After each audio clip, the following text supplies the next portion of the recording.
क्या क्या खाते हो तुम इतनी एनर्जी, मेरे को बता दो, मेरे से तो थोड़ा जाता है इतना। खाना खाते मैम हम लोग तो खाना खाते हैं। मैम रिकॉर्डिंग चालू। हाँ तो किसने बोला? हाँ चलो ठीक है।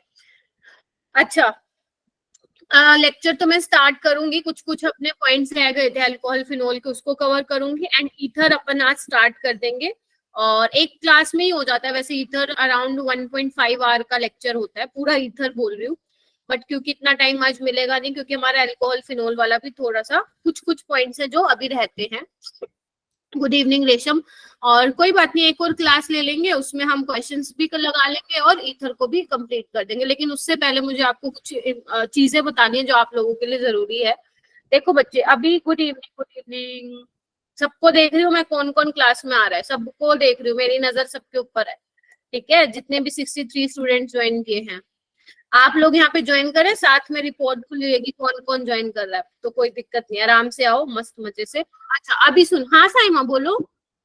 मैम आपके जो पुराने लेक्चर्स है ना, मैंने उसे ओपन किया पर वो मैम हो ही नहीं रहा ओपन, मतलब उसमें से मुझे टॉपिक्स पढ़ने थे, रेफरेंस लेना था, लेकिन मैम वो हुआ ही नहीं जब मैंने किया। तो पता नहीं क्यों मैम ग्लिच आ रही है साइट पे बहुत ज्यादा। अच्छा तो एक काम करना, अभी मैंने ना आज ग्रुप डिस्क्रिप्शन में तुम्हारा दोबारा अपडेट किया है, तो उसको ओपन करके देखना।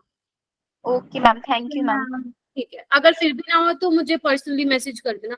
हाँ शैली। Good evening ma'am. Good evening. चलूं अभी बोलूं? देखो अभी तुम लोगों का जो संडे को ऑफलाइन टेस्ट हुआ था, कब हुआ था? 15 को हुआ था। जो उसमें आया बहुत अच्छी बात है, जो नहीं आया कोई दिक्कत नहीं है, किसी का क्या रीजन था किसी का क्या। लेकिन अभी आपको पता है 5 नवंबर को आप लोगों का दोबारा टेस्ट होने वाला है ऑफलाइन। ठीक है, अगर आपको याद हो तो आपके अभी तक 2 ऑफलाइन टेस्ट हो चुके हैं, लेकिन मैं कहूंगी कि जो 15 अक्टूबर को हुआ था वो एक बिल्कुल वैसा वाला वाइब था कि आप एग्जामिनेशन हॉल में बैठे हो, है ना, बिल्कुल एक के पीछे एक बैठा है और आप पीडीएफ फॉर्म में जो था क्वेश्चन पेपर था बेसिकली। ठीक है, जबकि इससे पहले जो ऑफलाइन टेस्ट हुआ था जुलाई में हुआ था, एग्जैक्ट डेट तो याद नहीं है, 29 जुलाई। हाँ 29 को। तो उसमें आपको फोन में देना पड़ रहा था, जैसे आप लोगों ने क्या बोलता है संडे को देते हो ऑनलाइन, वैसा वाला देना पड़ रहा था। लेकिन इस बार ये अच्छी बात हुई थी, आप जो लोग नहीं गए उनको हो सकता है कि थोड़ा बहुत रिग्रेट भी हुआ हो कि हम चले जाते हैं ना, एक अलग एक्सपीरियंस देखने को मिला था। बट कोई बात नहीं, हम ट्राई कर रहे हैं कि आपका हर मंथ एक ऑफलाइन टेस्ट हम लोग कंडक्ट करवाएं। तो अभी जो सेकेंड ऑफलाइन टेस्ट है, मेजर टेस्ट, वो आपका होगा 5 नवंबर को। ठीक है, पहली बात तो ये, जिन बच्चों का घर दूर है, देखो आप लोग रहते ही ऐसी सिटी में हो कि एक जगह से दूसरी जगह जाने में 2-2 घंटे, किसी को हो सकता है 3 घंटे भी लग जाते हैं, तो इसमें अपन एक्सक्यूज नहीं दे सकते, है ना। अगर मान लो नीट का भी पेपर होगा, मान लो 3 घंटे दूर है सेंटर, तो हमें क्या है उस तरीके से अपनी प्रिपरेशन रखनी पड़ेगी एक दिन पहले कि कैसे जाना है, किसके साथ जाना है, कब पहुंचना है, ये मानते हो ना तुम लोग? ठीक है, तो यहाँ पे भी इसको ये मत लिया करो अरे अवंती का टेस्ट है नहीं जाएंगे तो कुछ नहीं होगा। आपको जाना पड़ेगा बच्चे, क्योंकि यहाँ पे आपको जैसा आप नीट में बैठ के पेपर दोगे ना, तो यहाँ पे आपको वो एक्सपीरियंस मिल रहा है, और हमें ये एक्सपीरियंस लेना बहुत जरूरी है, क्योंकि आप ऑनलाइन कोचिंग ले रहे हो, है ना। हो सकता है कि कोई किसी ने टेस्ट सीरीज ज्वाइन कर रखा हो ऑफलाइन किसी इसका, वो अलग चीज है। मान लो जो पूरा का पूरा अवंती पे डिपेंडेंट है, मतलब उसने कहीं ट्यूशन कुछ नहीं जा रहा है, वो जो टेस्ट देता है वही अपनी मिस्टेक्स उसमें एनालाइज करते हैं। ऐसे बच्चों को तो मैं स्पेशली बोलूंगी कि आप लोग आओ। नंबर ही, अगर नंबर कमाने का डर है तो कोई दिक्कत नहीं है ना, कोई आपको जज नहीं कर रहा है वहां पे। ठीक है, कोई टीचर आपको जो भी पढ़ाते हैं जज नहीं कर रहे हैं। एक मिनट बेटा, हाँ मेरा बोलो। मैम इस बार जो सेंटर रखा था ना वही रखना, चेंज मत करना। अच्छा ठीक है, ओके मैं एक बार कंप्लीट करती हूँ। ठीक है, तो ऐसा होगा, बहुत बार होगा, जब जब आप कहीं जाओगे तो वो आपके घर से दूर ही पड़ेगा, क्योंकि आप रहे ही ऐसी सिटी में रहो कि एक जगह से दूसरी जगह जाने में बहुत टाइम लगता है। तो मैंने आपको डेट बता दिया, ये डेट अभी चेंज नहीं होगी, कोई चेंज नहीं होगा। तो आप पहले ही अपने पेरेंट्स को बोल के रखना, जिन लोगों का प्रॉब्लम रहता है कि कैसे ट्रेवल करना है, कि हमारा ऑफलाइन टेस्ट है और हमें एक्सपीरियंस लेना है। क्योंकि अगर हम नीट में जाते ही पेपर देखेंगे ना, तो वहां पे पक्का गलती करेंगे। क्योंकि मैंने कुछ बच्चों से बात भी की है, उनका एक्सपीरियंस भी सुना है, तो उन्होंने कहा कि मैम जो हमें मार्क नहीं करना था ना ओएमआर शीट में, वो हम मार्क कर रहे हैं। तुम समझ रहे हो, क्योंकि मान लो एक के बाद दूसरा क्वेश्चन है, तो उसमें एक्चुअली क्या होता है, गैप कम होता है, तो हमें पता ही नहीं चलता, हम जो नहीं फिल करना चाहते वो भी कर देते हैं। तो अगर आप कर रहे हो गलती वो ठीक है, अब कर रहे हो वो चलेगा, कर सकते हो जितनी गलतियां करनी। अगर यही गलती आप लोग नीट में कर दो, नीट वाले पेपर में, तो क्या होगा, एक एक नंबर पे रैंक, 10 नंबर कैंसिल हो जाएगा ना। ठीक है, वो क्वेश्चन तो कैंसिल होगा या गलत होगा, नेगेटिव में जाएगा। साथ ही साथ आपको पता है एक एक नंबर पे रैंक हिलती है वहां पे। तो आप लोगों को यस वो जो गलतियां हैं, जो सिली मिस्टेक जो आप ये कर रहे हो, ये आपको नहीं करनी है, ठीक है। तो जो जो आप लोगों का ऑफलाइन टेस्ट होता है, पहले ही आप पेरेंट्स को बोल के रखो कि इस दिन हमारा ऑफलाइन टेस्ट है, तो हमें वहां पे जाना है। वो अपने आप अरेंज करेंगे उनको। आप ये मत बोला करो ऑफलाइन टेस्ट है पापा मम्मी हमें जाना है।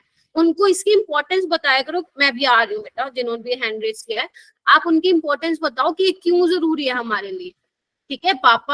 पापा मम्मी पेरेंट्स हमारे यही चाहते हैं कि हमारा बच्चा पढ़ ले। मैं आ रही हूँ बच्चे जो हैंड रेज कर रहे हैं, मैं आ रही हूँ तुम्हारे पास, ठीक है। लेकिन तुम प्लीज उसकी इंपॉर्टेंस बताया करो कि क्यों जरूरी है। पहली चीज हो गई।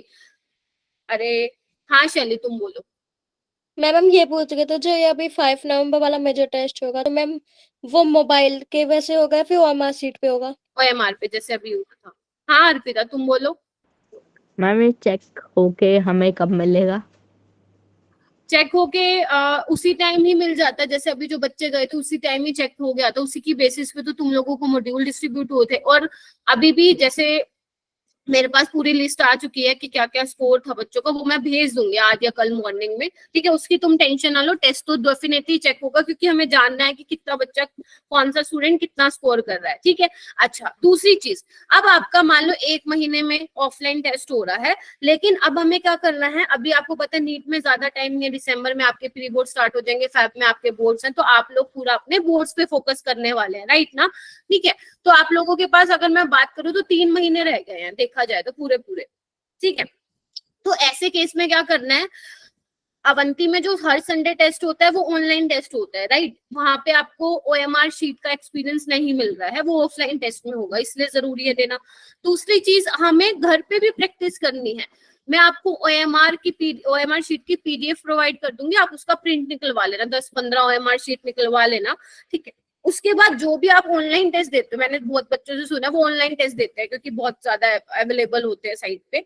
लेकिन अभी आप क्या करेंगे, अभी नहीं करेंगे वैसा। आप अभी आप क्या करेंगे, अपना पेपर लेंगे, नहीं आप लोगों के पास मैं दे दूंगी, डोंट वरी, पेपर मैं दे दूंगी।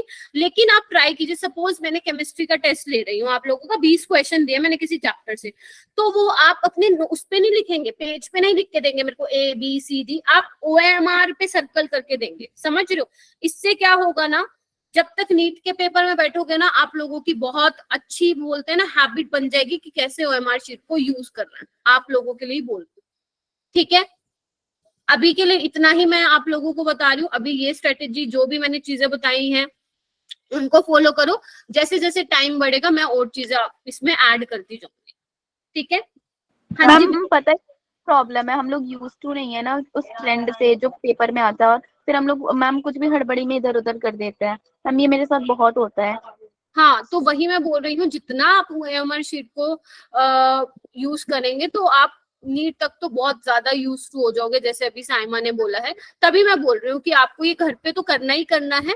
और आप लोगों को जो भी ऑफलाइन टेस्ट, अब अभी घर पे मान लो तुम कोई टेस्ट दे रहे हो, तो घर का एनवायरनमेंट एक अलग होता है, वहां पे हमें कोई टेंशन नहीं होती है। लेकिन आप कहीं पे भी जाते हो तो वहां पे ऑटोमेटिकली ना चाहते हुए भी एक प्रेशर क्रिएट होना शुरू हो जाता है, क्योंकि आसपास टीचर्स होते हैं, है ना, बहुत सारे बच्चे भी होते हैं।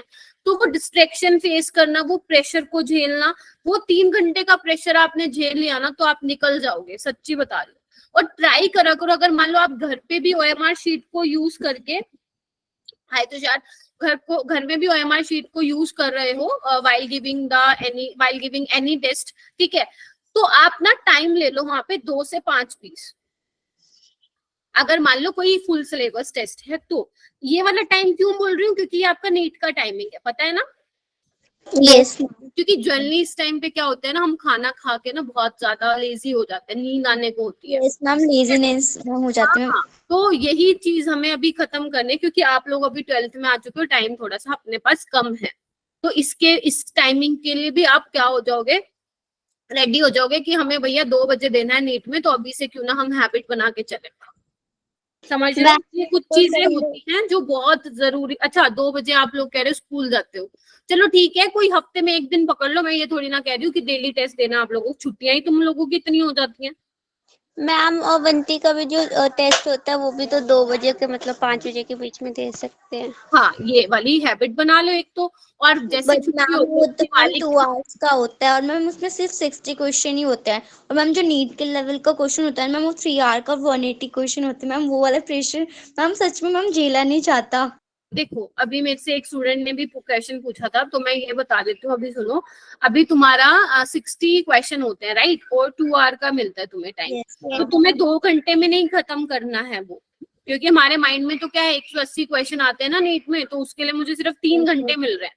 तो आप ट्राई किया करो इसको 1 आवर 15 मिनट्स में निपटाने की कोशिश करा करो, ठीक है। अगर मान लो क्वेश्चन लेंदी है, क्योंकि अब थोड़ा सा टेस्ट ऐसा भी होता है ना, फिजिक्स में थोड़ा सा क्वेश्चन ऐसा आ गया जो लेंदी होता है, तो 1.5 घंटे में 1 आवर 30 मिनट्स में निपटाने। इतना टाइम ना लो तो आदत ही खराब हो जाएगी तुम लोगों की। Yes ma'am. मैम तभी पता है मैम जो हम जो 3 आवर का टेस्ट देते हैं ना मैम वो ना मतलब हो नहीं पाता। मैम टाइम मैनेज हो ही नहीं पाता उसमें। मैम बायो में ही बहुत टोटली टाइम चल जाता है। Totally agree.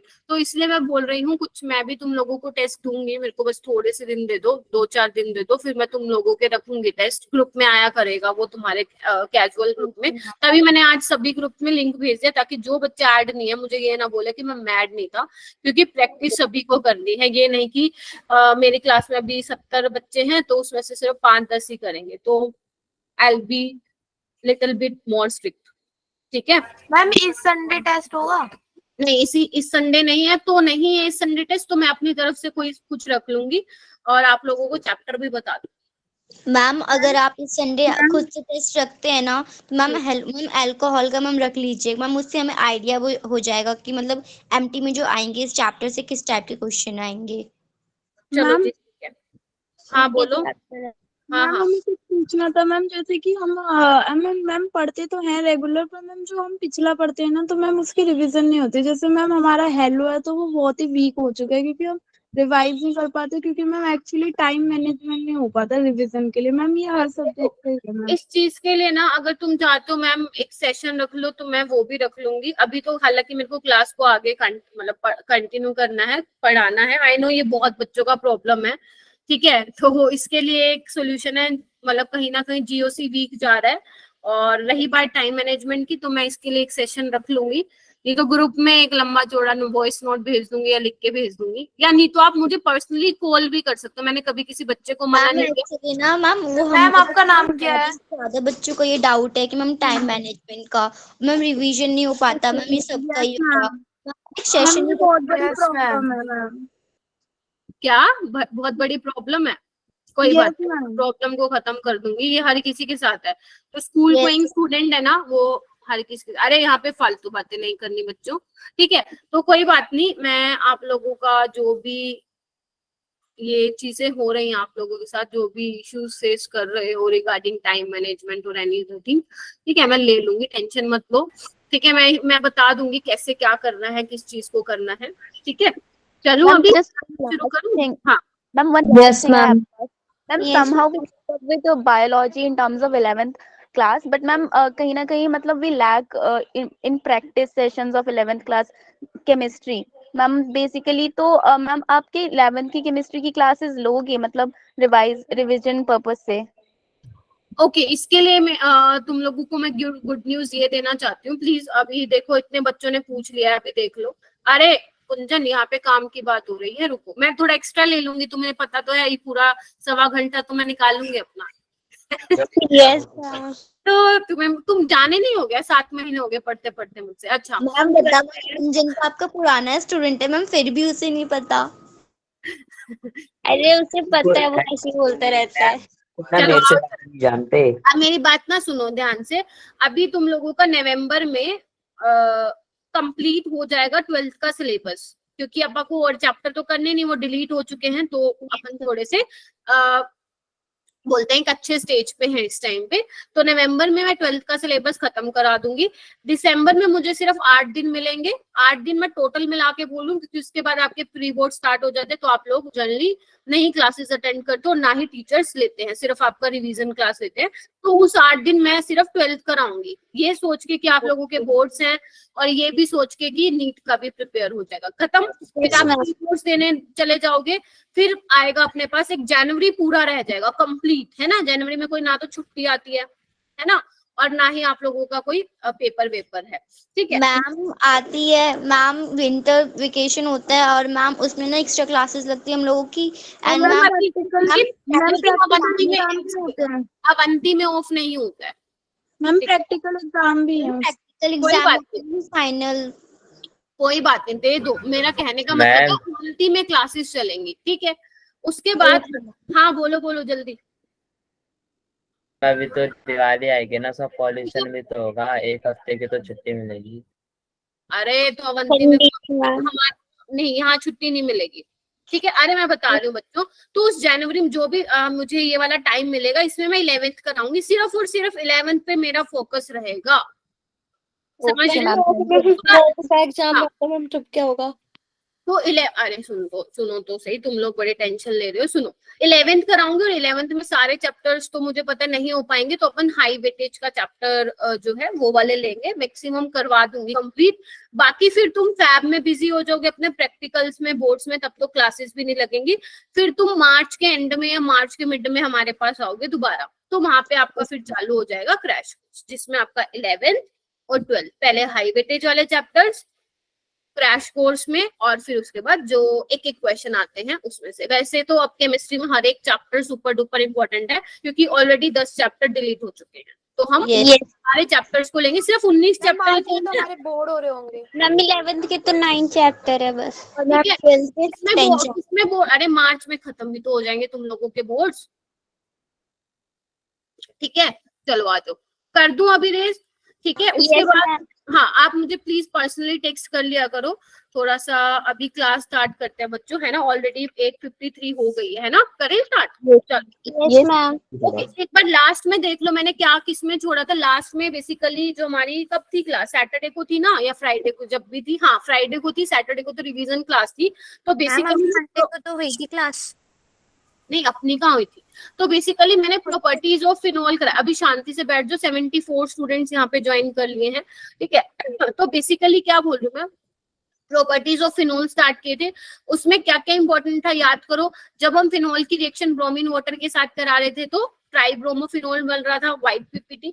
अगर मैं CH2 ले रही थी, कार्बन डाइसल्फाइड, या CHCl3 या CCl4 कार्बन टेट्राक्लोराइड क्लोरोफॉर्म ले रही थी, तो उस केस में ऑर्थो और पैरा वाला मुझे प्रोडक्ट मिल रहा था, एंड पैरा वाला हमारा मेजर था। याद आ रहा है थोड़ा सा, ठीक है। उसके बाद मैंने ये होमवर्क दिया था, नहीं किया तो बहुत ही गंदी बात है, किया है तो बहुत अच्छी बात है, ठीक है। उसके बाद हमने और कौन सी रिएक्शंस की थी, क्यूमीन वाली तो आई थिंक मैंने उससे पहले ही करवा दी थी, और मैंने आपको बोला था सुपर इंपॉर्टेंट है, डीकार्बोक्सिलेशन रिएक्शन। और ये कुछ अच्छा, जैसे मैंने आपको ये वाली रिएक्शन बताई थी, अगर आप फिनोल के साथ कोई स्ट्रॉन्ग ऑक्सीडाइजिंग एजेंट ले लेते हो, तो वो बेंजोक्विनोन में चेंज कर देता है। हो सकता है कि इसके अलावा वो आपको ये भी दे दे, ठीक है, chromic oxide in the presence of anhydride भी दे दे, तो भी वो भी क्या है, स्ट्रॉन्ग ऑक्सीडाइजिंग एजेंट है, जो फिनोल को किसमें चेंज कर देता है, बेंजोक्विनोन।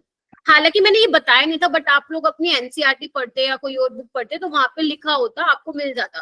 तो ऐसे ऐसे जो पॉइंट्स आते हैं ना, तो प्लीज उनको अंडरलाइन करा करो, ठीक है। तभी मैंने आज पोल भी क्रिएट किया था, कितने बच्चों ने रीड किया। अरे नहीं करोगे तो फंसोगे, क्योंकि नीट 2023 और 22 का पेपर पूरा ऑर्गेनिक का इस बार एनसीईआरटी में से आया, और 12th ज्यादा आई है, 12th ज्यादा आई है, इसलिए प्लीज पढ़ो, ठीक है। उसके अलावा अपन ने सारी इलेक्ट्रोफिलिक सब्स्टिट्यूशन रिएक्शन की थी, है ना। पिक्रिक एसिड हमें कब अच्छी यील्ड में मिलेगा, कब नहीं मिलेगा, सल्फोनेशन, डीसल्फोनेशन ज्यादा तो नहीं करा था, क्योंकि हमने पेपर डिस्कशन में थोड़ा सा ज्यादा टाइम लगा दिया था, ठीक है। तो आज का लेक्चर मैं स्टार्ट करती हूँ। कुछ इंपॉर्टेंट पॉइंट्स है अल्कोहल फिनोल को, जो मैंने ये नाम से लिखा है।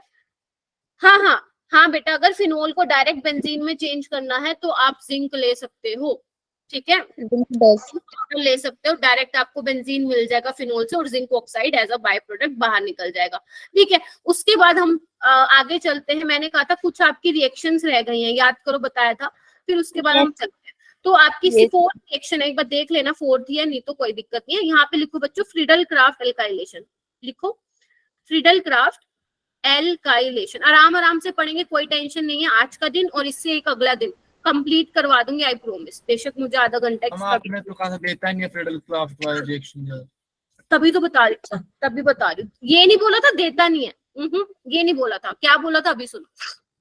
जैसे मान लो अपने पास फिनोल है बच्चों, ठीक है, ठीक है। फिनोल में मैं क्या डाल रही हूँ आपको पता है। फ्रीडल क्राफ्ट एल्काइलेशन में क्या क्या रिएजेंट्स होते हैं आप लोगों को पता है। ये मान लो मैं एल्काइल हैलाइड ले लेती हूँ बच्चे, CH3Cl। हाँ, इसके साथ और मैं क्या ले लेती हूँ, इसके साथ मैं और ले लेती हूँ एनहाइड्रस AlCl3 ले लेती हूँ, जिसे लुईस एसिड। इसकी जगह वो BF3 भी दे सकता है, BCl3 भी दे सकता है, FeCl3 भी दे सकता है। ये बहुत कॉमन लुईस एसिड होते हैं जो जनरली इनमें यूज होते हैं। अब मेरे को कोई स्टूडेंट कह रहा था मैम मेरा halo alkane hello arene strong नहीं है, तो बच्चे ऑर्गेनिक बनाए ही इसलिए गई है कि आप जब सेकंड चैप्टर पे आओ, मतलब जैसे जैसे आप आगे प्रोसीड करोगे तो आपका पिछले वाला रिवाइज होता जाएगा। तो अगर किसी ने नोटिस किया हो तो सेम मैंने अल्कोहल फिनोल में बहुत सारी रिएक्शन, डिहाइड्रेशन, PCl5 SOCl2 वही वाली लेके चली हूँ मैं। ग्रिग्नार्ड रिएजेंट दोबारा कराया मैंने, तो इससे क्या होगा रिवाइज। और आपको पता है तुम लोगों का मैं फेवरेट क्वेश्चन भी लाई हूँ, नजर मारोगे एक बार, ये देखो। हाँ, नो मैम।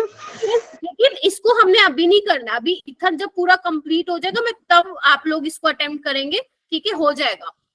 मैम वो ट्रायंगल वाला तो 3 बार किया तब हुआ, वो बार बार C को बनाना पड़ रहा था। ठीक है, तो इसलिए मैं बोल रही हूँ आप लोगों की ऑर्गेनिक मैं रिवाइज करा दूंगी, सो डोंट वरी। अगर आप बोलोगे कि मैम एक्स्ट्रा सेशन लगा लो सिर्फ प्रैक्टिस की, मैं वो भी लगा दूंगी, लेकिन सारे म्यूचुअली एक बार बात करके कर लेंगे, ठीक है। तो इधर देखो, इधर आपके अकॉर्डिंग क्या बनना चाहिए था बच्चों प्रोडक्ट। एक तो ऑर्थो पे लगना चाहिए था, एक पैरा लगेगा, ठीक है, ओके जी, ये बनना चाहिए था, है ना। तो क्या नाम है इसका, मैम पैरा पे आएगा ना, दोनों पे ऑर्थो हाँ, एक पैरा पे आएगा और एक ऑर्थो पे आएगा। आपके अकॉर्डिंग ये मेजर होना चाहिए और ये माइनर होना चाहिए। माइक ऑफ माइक म्यूट, एक बार माइक म्यूट करो बच्चों, ओके। मैम हो जाएगा 2 मिथाइल फिनॉल। हाँ, ये आपका 2 मिथाइल फिनोल हो जाएगा। हाँ, वो आप कॉमन नेम बोल रहे बच्चे, हाँ, ठीक है, और ये हो जाएगा 4 मिथाइल फिनोल, ठीक है। लेकिन ऐसा नहीं होता है, मतलब इसमें जो इनकी ईल्ड होती है, देखो माइनर तो बहुत कम बन नहीं रहा है वैसे।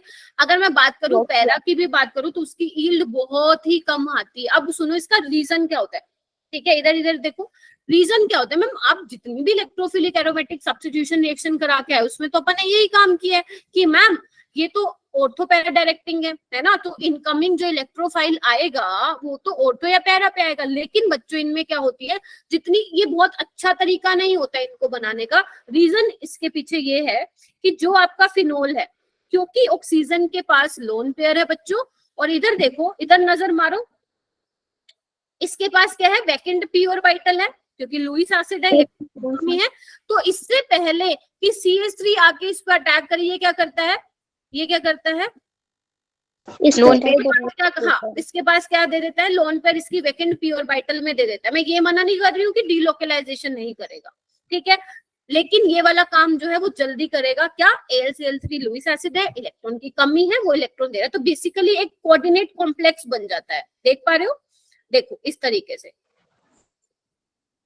यस मैम, ठीक है, इस तरीके से बन लेता है, ठीक है। तो जिसकी वजह से अब देखो ना, ऑक्सीजन पे पॉजिटिव चार्ज आ जाता है, गेटिंग माय पॉइंट। तो जिसकी वजह से ये जो ऑर्थो और पैरा वाला प्रोडक्ट बन रहा है उसकी यील्ड इतनी अच्छी नहीं होती। तो अगर आपको फ्रीडल क्राफ्ट एल्काइलेशन या एसाइलेशन कराना है फिनोल के थ्रू तो बहुत अच्छा तरीका नहीं है, ठीक है जी। अब यहाँ से क्वेश्चन कैसे आता है, क्वेश्चन इसी कंसेप्ट से आता है, तो आप लोगों को कंसेप्ट ध्यान रखना है ऑर्गेनिक, ठीक है। आगे चलूं, मैम एक बार रिपीट कर दो, थोड़ा सा रिपीट कर दूं, एक मिनट मैं स्लाइड ले लूं बेटा, एक मिनट रुको कहाँ गई, एक मिनट रुको बेटा।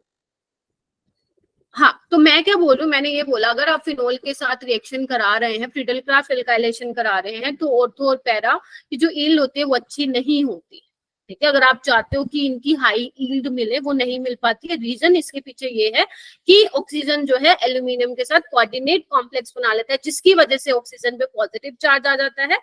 ठीक है, अब क्या होगा, बेंजीन रिंग पे इतनी ज्यादा इलेक्ट्रॉन डेंसिटी नहीं हो पाएगी, जिसकी वजह से ये इतना अच्छे से नहीं बनेगा, और नहीं बनेगा तो यील्ड भी ज्यादा अच्छी नहीं आएगी। ठीक है, बनेगा तो बहुत थोड़ा बनेगा। ठीक है, आगे चलूं तो यहाँ पे मैं लिख देती हूँ लो यील्ड। हो सकता है कि कुछ वर्ड्स में बोल के आगे निकल जाऊं, are you getting my point? हो सकता है कुछ वर्ड्स में बोल के आगे चली जाऊं, तो आपको जो मैं बोल रही हूँ ना वो पकड़ के लिखना है, समझ रहे हो ना? वैसे मैं ट्राई करती हूँ कि हर एक चीज लिख दूं, फिर भी कुछ होती हैं चीजें जो रह जाती हैं। उसके बाद लिखो बच्चों डाइसोनियम कपलिंग रिएक्शन लिखो, बहुत इंपॉर्टेंट है, फर्स्ट टाइम पढ़ रहे हो। कपलिंग लिखो, कौन सी है? 5th वाली, coupling reaction, coupling reaction with diazonium salt. सुना सुना लग रहा है नाम डाइसोनियम सोल्ट बच्चों? Yes ma'am. चलो बनाते हैं। डाइसोनियम सोल्ट तो तुम सबको आता ही है, चलिए जी बनाते हैं, बनाओ जी। ऐसे बनाते हो?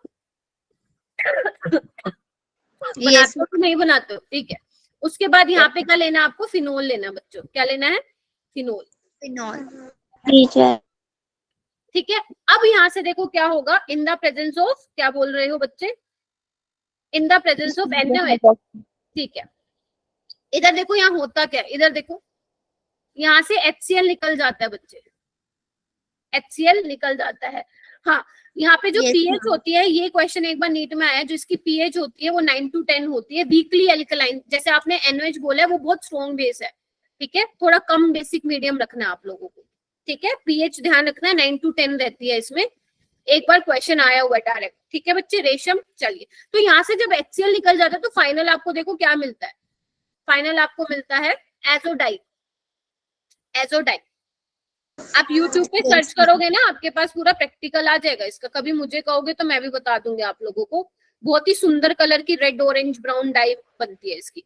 ठीक है, इसका नाम क्या है? लिखो, इसका नाम है 4 हाइड्रोक्सी। लिखो 4 हाइड्रोक्सी एजो या para hydroxy azo benzene. Azo किसके लिए है बच्चे? क्योंकि 2 नाइट्रोजन है।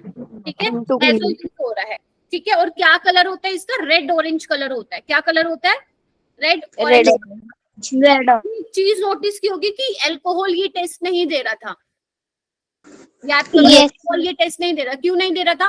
क्योंकि फिनोल, जब आप एनिलीन की डाइजेटाइजेशन कराते हो तो ये स्टेबल होता है एट लो टेम्परेचर, लेकिन उसमें क्या होता है, N2 निकल के वो कार्बोकेटाइन बन जाता है। याद करो, रिवाइज करो एक बार अगर चीजें याद आ रही हैं तो। ठीक है, और वहां पे अपना डायरेक्टली अल्कोहल बन जाता है, जबकि फिनोल जो है कपलिंग रिएक्शन देता है, अल्कोहल कपलिंग रिएक्शन बच्चों नहीं देखता है। और ध्यान रखना, जो ये डाई है, रेड ऑरेंज कलर की डाई है, ये लो टेम्परेचर पे ही बनती है। अगर आपने 0 से 5 डिग्री टेम्परेचर नहीं रखा, हालांकि ये जो पूरा जो मैं एक्सपेरिमेंट बता रही हूँ आप लोगों को, वो आइस बाथ में होता है, आपको इतना टेम्परेचर मेंटेन करना पड़ता है। अगर नहीं करोगे तो रेड ऑरेंज डाई अच्छी आएगी नहीं, और अगर आ गई ना अच्छी तो आपके हाथ पे ऐसे चिपकेगी ना, मेहंदी की तरह लगेगी कि 5-7 दिन तक निकलेगी नहीं, जैसे पिक्रिक एसिड लगता है। ठीक है, तो ये बहुत ही खूबसूरत सा एक्सपेरिमेंट होता है, इसको सर्च मार के देखना, मजा आ जाएगा। ठीक है, अभी मुझे, क्योंकि मैं करवा तो नहीं सकती हूँ, मेरे पास नहीं है चीजें, है ना, तो इसलिए मैं बता पा रही हूँ। तो अगर आपको देखना है ऑनलाइन पे चीजें यूज भी नहीं हो पाएंगी। हाँ, ऑनलाइन में नहीं हो पाएगी। चलिए आ जाओ इधर। ये देखो, कुछ मैंने एनसीईआरटी की स्निपिंग लगाई है बच्चों। क्या लिखा हुआ है यहाँ पे? फिजिकल प्रॉपर्टीज हमने नहीं की थी, तो यहाँ पे एक लाइन भी हम एनसीईआरटी की नहीं छोड़ सकते हैं। ठीक है, तो बेसिकली ये क्या बताना चाह रहे हैं कि अल्कोहल और फिनोल की क्या प्रॉपर्टीज हैं। तो अगर मैं बच्चों बॉइलिंग पॉइंट की बात करूं, तो अल्कोहल और फिनोल का जो बॉइलिंग पॉइंट होता है मैम वो ज्यादा होता है रेदर देन हाइड्रोकार्बन्स। यस, बिल्कुल, तो यही लिखा हुआ, इधर आओ। The boiling point of alcohol and phenol increase with increase in number of carbon atom. एक बात बताओ, बॉइलिंग पॉइंट किस पे डिपेंड करता है आप लोगों का? Van der Waals forces. Ma'am wonderful forces पे। Ma'am dipole dipole interaction. Molecular mass. ठीक है, सबसे पहले आप यही देखते हैं, प्रायोरिटी यही रहती है। अगर मॉलिक्यूलर मास सेम है देन आप सरफेस एरिया, ब्रांचिंग, कुछ भी बोल दो, जैसे भी आप देखना चाहते हो, तो इस पे डिपेंड करता है। तो यहाँ पे क्या बोल रहा है कि जो बॉइलिंग पॉइंट है, हाँ, हाइड्रोजन बॉन्डिंग होती है अल्कोहल में, इधर आओ, boiling point of alcohol and phenol increase with increase in the number of carbon atom, या you can also say increase in van der Waals forces, ठीक है। ओके, फिर क्या लिखा हुआ है, इन अल्कोहल, इधर आओ, in alcohol the boiling point decrease with increase in branching, जैसे जैसे ब्रांचिंग बढ़ती जाएगी बॉइलिंग पॉइंट घटता जाएगा, क्योंकि हमें पता है boiling point is inversely proportional to branching. या you can also say directly proportional to surface area. Yes ma'am. ठीक है, ओके, बहुत बढ़िया। तो कार्बन एटम बढ़ते जाएंगे, पहला वही है, सेम चीज बोल रही हूँ, पहला मॉलिक्यूलर मास चेक करना। अगर मान लो तुम्हें 4 कंपाउंड दे देते हैं, और ये वाले क्वेश्चन इंपॉर्टेंट होते हैं, तो जितने भी ऑर्गेनिक के चैप्टर्स 11 12 को मिलाकर, तो जहां जहां पे तुम्हें बॉइलिंग पॉइंट के ऑर्डर लिखे हो एनसीईआरटी में, ठीक है, उसको एक बार अंडरलाइन कर लेना, उस टेबल जो बनी हुई है तुम्हारे एनसीईआरटी में, प्लीज उसको लिख लेना, हर साल एक बॉइलिंग पॉइंट पे आता है क्वेश्चन, ठीक है। चलिए, तो यानी कि पहले हम अगर मान लो 4 कंपाउंड है तुम्हारे पास, तो पहले आप देख लेंगे कि मॉलिक्यूलर मास अलग अलग है या सेम है। अगर अलग अलग है तो मॉलिक्यूलर मास से काम चल जाएगा, राइट। अगर मॉलिक्यूलर मास सेम है देन आप देखोगे कि ब्रांचिंग वाला, ठीक है जी। चलिए, उसके बाद है क्या बोल रहे हैं, अगर मैं फिनोल और अल्कोहल की बात करूं तो अल्कोहल का जो बॉइलिंग पॉइंट है वो ज्यादा होता है, ठीक है, क्योंकि अल्कोहल में हाइड्रोजन बॉन्डिंग होती फिनोल में भी है, लेकिन फिनोल में ये देखो ना हाइड्रोकार्बन वाला पार्ट क्या होता है बच्चों, ज्यादा होता है, ज्यादा होता है मैम। उसके बाद क्या बोल रही है, इंटरमॉलिक्यूलर हाइड्रोजन बॉन्डिंग होती है ना, और उसमें इंट्रामॉलिक्यूलर हाइड्रोजन बॉन्डिंग होती है। हाँ बिल्कुल सही बोल रहे हो तुम, ठीक है। पैरा वाले देखो, ऑर्थो वाले में इंट्रा होती है, बट पैरा वाले में इंटर होगी। देखो ना, इधर देखो, अगर आप फिनोल ले रहे हो तो देखो इसमें इंटर दिखा रखा है, बट अगर आप फिनोल के ऑर्थो पोजीशन पे कुछ सब्स्टिट्यूएंट लगा रहे हो, जैसे अपन ने नाइट्रोफिनोल देखा था, तो उसमें इंट्रा हो रही थी। पैरा वाले में देख रही हूँ तो इंटर, लेकिन ये अगर मैं कॉमन जनरल बात करूं तो देखो ना इंटरमॉलिक्यूलर हाइड्रोजन बॉन्डिंग हो रही है, देख पा रहे हो, आपको दिख रहा होगा फिगर में, ठीक है। तो यहाँ पे क्या लिखा हुआ, it is interesting to note that boiling point of alcohol and phenol are higher in comparison to other class of compound like hydrocarbon. हमें पता ही है, क्योंकि there is no hydrogen bonding in hydrocarbon, there is no hydrogen bonding in ether and there is no hydrogen bonding in haloarenes, ठीक है। For example ethanol and propane, दोनों का molecular mass comparable है, लेकिन इथेनॉल का boiling point क्या होगा, ज्यादा होगा, ठीक है। और रही बात ईथर का, तो ईथर क्या आ जाता है, दोनों के बीच में आ जाता है, ठीक है। तो सबसे ज्यादा आपका किसका होगा, अल्कोहल का। फिर अगर मुझे ईथर की कैटेगरी लगानी हो तो ईथर का आ जाएगा, और लास्ट में हाइड्रोकार्बन। फिनोल्स मैंने इसलिए नहीं लिखा है, अल्कोहल और फिनोल का तो ज्यादा ही होगा, ईथर और hydrocarbon. Yes ma'am, alcohol then phenol, फिर देन मैम ईथर आएगा, देन उसके बाद हाइड्रोकार्बन। हाँ, ईथर इन दोनों के बीच में। तो ये एनसीईआरटी की एक एक लाइन से क्वेश्चन बन सकते हैं। ये देखो यहाँ पे जब ये दे देते हैं ना, तो ये वैसे ही सुपर डुपर इंपॉर्टेंट हो जाता है। इधर आओ, इथेनॉल का इन्होंने बॉइलिंग पॉइंट दिया है बच्चों 351 kelvin, can you see that, देख पा रहे हो सभी के सभी। ईथर का 248 और इसका ये, तो ईथर वाला इन दोनों के बीच में, तो ऐसे आप ध्यान रख सकते हैं। और रीजन इज मैम ब्रांच भी है, मैम हाइड्रोजन बॉन्डिंग।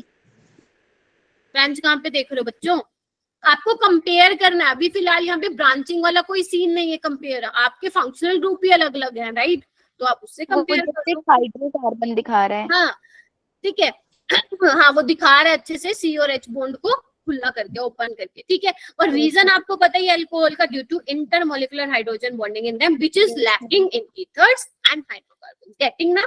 चलिए ओके, उसके बाद है सोल्युबिलिटी। सोल्युबिलिटी तो अल्कोहल्स की होगी, आपने देखा होगा इथेनॉल पानी में डिसोल्व हो जाता है, लेकिन जैसे जैसे एल्काइल ग्रुप का या एराइल ग्रुप का साइज बढ़ता जाएगा तो हाइड्रोकार्बन वाला पार्ट बढ़ेगा, विच इज वाटर रिपेलिंग, है ना, हाइड्रोफोबिक ग्रुप, ठीक है, जिसकी वजह से जो हाइयर आपके अल्कोहल और फिनोल होंगे वो क्या होंगे, ज्यादा सोल्युबल नहीं होंगे, ठीक है जी। चलिए उसके बाद है कुछ इंपॉर्टेंट पॉइंट जो आज मैं आप लोगों के साथ डिस्कस करना चाहती हूँ। तो पहला पॉइंट आप पढ़ेंगे, पहला पॉइंट मैंने यहाँ पे क्या लिखा हुआ है, एक बार जल्दी जल्दी नजर मार लो तुम लोग। Phenols are stronger acid than alcohols. क्या तुम इस बात को लेके एग्री हो कि हाँ यस मैम ये चीज तो होता ही है, क्यों होता है, क्योंकि अगर मान लो मैं फिनोल O- स्टेबल होता है, ठीक है, और अगर मैं मान लो सिंपल ROH, आप बोलते हो सिंपल एसिडिक स्ट्रेंथ कैसे देखते हो कि मैम अगर आप H+ को हटा दो तो जो नेगेटिव चार्ज बनेगा वो आपको देखना है कि कितना स्टेबल है। तो आप देख पा रहे हो यहाँ पे तो डीलोकलाइजेशन में पार्टिसिपेट कर रहा है, ठीक है। Yes, ma'am. जबकि यहाँ पे देयर इज नो डीलोकलाइजेशन, तो ये क्या हो गया हमारे पास, स्ट्रोंगर एसिड हो गया। बोलो हाँ या ना? Yes, ma'am. हाँ बिल्कुल, आपको सिर्फ इतना ही ध्यान रखना है, ठीक है। उसके बाद आओ नीचे वाला पॉइंट, जैसे जैसे मैं पॉइंट्स बढ़ाती जा रही हूँ अच्छे अच्छे पॉइंट्स आ रहे हैं। सेकंड पॉइंट ये कहता है कि phenol are weaker acid than carboxylic acid, super duper important. Phenol are weaker acid than carboxylic acid और even weaker than carbonic acid. Inorganic acid से तो वैसे भी हमारे जो ये ऑर्गेनिक वाले एसिड्स होते हैं ये वीक होते हैं, ये आप लोगों को थोड़ा सा पता होना चाहिए, ठीक है। लेकिन मैम ये वाला फंडा कैसे है, कार्बोक्सिलिक एसिड, मैम नाम में ही कार्बोक्सिलिक एसिड है तो एसिड तो स्ट्रॉन्ग होगा ही होगा। ऐसे बच्चे कितना सोचते हैं, जल्दी बताओ। अच्छा अच्छा, दो सोच रहे हैं ऐसा, चलिए ठीक है। मैं थोड़ी सी कंफ्यूजन दूर करती हूँ, वैसे मेरे पास स्पेस भी है, चलो आ जाओ यहाँ पे समझा देती हूँ। इधर आओ, तो मैं यहाँ पे इसका फिनोक्साइड आयन बना रही हूँ बच्चों, ठीक है, और यहाँ पे इसका कार्बोक्सिलेट आयन बना रही हूँ। देख पा रहे हो सारे? Yes, ma'am. लीव मत किया करो, लीव करते तो मजा नहीं आता। स्टार्टिंग में 75 बच्चे थे, अभी 67 हो रखे, तो लीव मत किया करो, फिर मजा ही नहीं आता। चलिए, तो बेसिकली बच्चों अगर तुम यहाँ पे रेजोनेंस देखोगे तो रेजोनेंस के टाइम पे जो नेगेटिव जो इलेक्ट्रॉन डेंसिटी है वो ऑक्सीजन पे आ रही है इसमें, है ना? Electron Yes, ma'am. Yes, ma'am. Oxygen, ठीक है मैम, ये भी समझ में आ गया। जबकि यहाँ पे जो इलेक्ट्रॉन डेंसिटी है वो किस पे आ रही है? मैम वो लेस इलेक्ट्रोनेगेटिव माइनस, ठीक है, हाँ सुनो सुनो सुनो, कार्बन पे आ रही है और यहाँ पे ऑक्सीजन पे। तो एक बार बताओ नेगेटिव चार्ज किस पे अच्छा रहना चाहेगा? ऑक्सीजन ज्यादा स्ट्रॉन्ग एसिड है। और मैम उसपे मैम जिसकी इलेक्ट्रोनेगेटिविटी ज्यादा होगी, हाँ ये भी बोल सकते हो कि ऑक्सीजन की इलेक्ट्रॉनिक, तभी तो वो अपने ऊपर नेगेटिव चार्ज को एक्वायर करना चाहता है। यस मैम, ठीक है, तो ये रीजन है कि जो कार्बोक्सिलिक एसिड्स होते हैं वो ज्यादा एसिड होते हैं। मैम लास्ट स्लाइड मैम एक बार हाँ। लास्ट स्लाइड समझा दीजिए मैम, नेटवर्क कनेक्शन की वजह से लीव हो गया था। बेटा मैंने इसमें ये बताया, पहला पॉइंट ये है फिनोल ज्यादा स्ट्रॉन्ग एसिड होता है अल्कोहल से। रीजन क्योंकि फिनोक्साइड आयन जो होता है रेजोनेंस स्टेबलाइज्ड होता है, जबकि अल्कोक्साइड आयन स्टेबलाइज नहीं होता बाय एनी फैक्टर। ठीक है, चलिए सेकंड पॉइंट ये है कि फिनोल जो है कार्बोक्सिलिक एसिड से कम एसिडिक होता है। अगर मान लो मैं बेंजोइक एसिड ले लूं या आपका सिंपल एसिड ले लूं या फिनोल ले लूं, तो ध्यान रखना जब मैं बात करती हूँ एसिड की तो उसमें रेजोनेंस के टाइम पे ऑक्सीजन पे नेगेटिव चार्ज आता है, while in case of phenoxide ion negative charge carbon पे जाता है। ठीक है, तो अपने ऊपर नेगेटिव चार्ज कौन रखना चाहेगा ज्यादा बेटर तरीके से? ऑक्सीजन। इलेक्ट्रोनेगेटिव होगा वो रखेगा।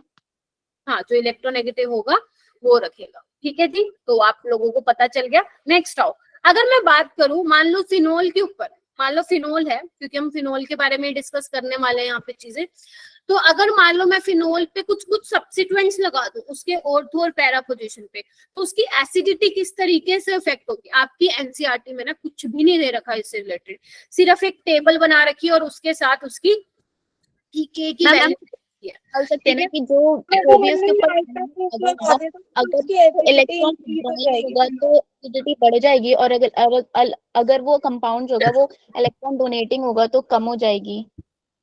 हम जैसे कि नाइट्रो ग्रुप लगाते हैं हम NO2, तो मैम उससे एसिडिटी इंक्रीज हो जाएगी। हाँ देखो, तो आपके एनसीईआरटी में डिटेल में नहीं दे रखा है, लेकिन आप लोग ये जीओसी में डिटेल में पढ़ते हो बच्चों। तो एनसीईआरटी वालों ने क्या किया, कंपाउंड्स लिखा आपने, अगर आप खोल के बैठे तो देख लेना, टेबल बना के लिखा हुआ है, नथिंग एल्स। लेकिन एग्जामिनर क्वेश्चन बना सकता है, तो हमें हर एक क्वेश्चन के लिए रेडी रहना है। तो मैंने यहाँ पे लिखा हुआ है electron withdrawing group increase the acidity of phenol, जैसे कि NO2 है आपका, ठीक है, CN ग्रुप है, साइनो ग्रुप है, CHO ग्रुप है ना, COCH3 ग्रुप है, ये सारे क्या है, इलेक्ट्रॉन विथड्रॉइंग ग्रुप है। अगर ये हम फिनोल पे लगा देंगे तो क्या करेगा, इलेक्ट्रॉन डेंसिटी को विड्रॉ करेगा, तो OH का बॉन्ड क्या हो जाएगा, वीक हो जाएगा, जिससे H+ क्या हो जाएगा, इजिली रिलीज हो जाएगा। बट अगर मैं बात करूं इलेक्ट्रॉन डोनेटिंग की, जैसे CH3 हो गया है ना, OH हो गया, OR हो गया है ना, NH2 हो गया, NHR हो गया, समझ रहे हो ना, बहुत सारे, ये सारे क्या है, इलेक्ट्रॉन डोनेटिंग ग्रुप है। तो अगर आप ये लगा दोगे तो ये क्या करेंगे, इलेक्ट्रॉन डेंसिटी को बढ़ाएंगे बेंजीन रिंग पे। गेटिंग माय पॉइंट और नॉट?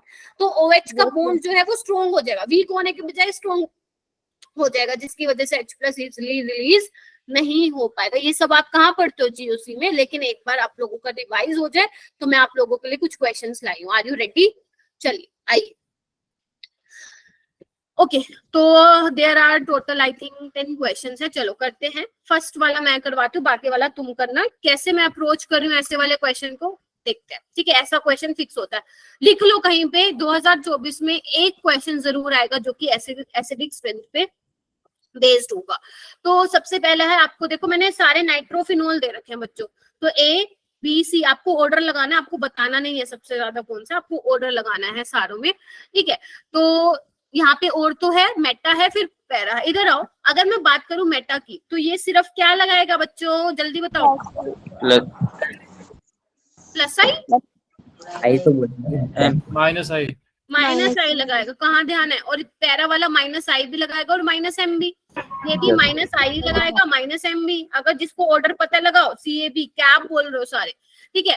तो बी तो सबसे पीछे आएगा, वो मैं देख पा रही हूँ सबका चैट बॉक्स में कि बी सबसे पीछे बोल रहे हो, यानी कि अब हमें ए और बी में देखना है। अब दोनों में माइनस एम सेम है, तो कौन डिसाइडिंग फैक्टर होगा, माइनस आई वाला डिसाइडिंग फैक्टर होगा। इधर आओ। अब तुम बोलोगे कि ma'am minus I effect is distance dependent, तो यहाँ पे जितना ज्यादा माइनस आई इफेक्ट होगा उतनी ज्यादा स्टिकिंग बढ़ेगी, नहीं थी। रिपल्शन कहाँ से, जितना ज्यादा माइनस आई होगा उतना ज्यादा वो एसिडिक स्ट्रेंथ को क्या करेगा, एसिडिटी को बढ़ाएगा। यहाँ पे देखो डिस्टेंस डिपेंडेंट है, माइनस आई बहुत दूर से लग रहा है, तो होना क्या चाहिए, ए फिर सी एंड बी।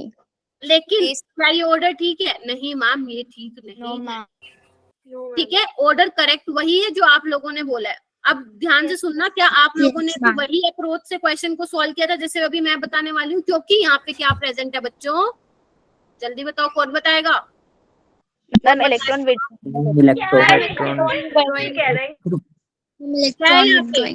क्या है यहाँ पे,